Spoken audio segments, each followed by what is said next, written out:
ప్రెగ్నెన్సీలు అంటే పెళ్లి కాని అమ్మాయిలకి సంబంధించిందా అని రీసెర్చ్ చేయాల్సి వచ్చింది. ఎక్కడ స్కూళ్ళలోనూ కాలేజెస్ కాలేజ్ లాంటి చోట ఏమైనా ఈ ప్రమాదం ఏమైనా జరిగి ఉందా అన్నది ఒక్కసారిగా చాలా ఆందోళనకు గురి చేసింది ఈ అంశం.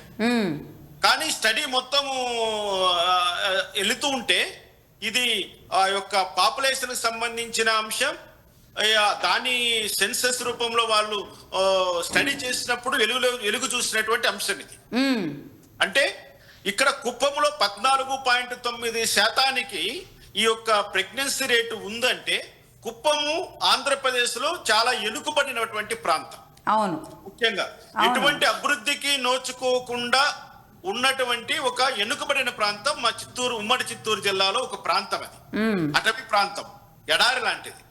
అటువంటి ప్రాంతాన్ని చంద్రబాబు నాయుడు గారు తన నియోజకవర్గంగా ఎన్నుకొని చాలా సంవత్సరాల నుంచి ఆయన అక్కడ పరిపాలన చేస్తూ ఉన్నాడు. అంటే తమిళనాడు నుంచి అటు ఉన్న వెనుకబడిన ప్రాంతంలో ఉన్న ప్రజలంతా కూడా అక్కడే ఉంటారు అనుకుంటా. కొంచెం ఇక్కడ తమిళనాడు, కర్ణాటక, అవును, రెండు తమిళనాడు కర్ణాటకకు సంబంధించిన వ్యక్తులకి అది ఒక మంచి హబ్ లాంటిది.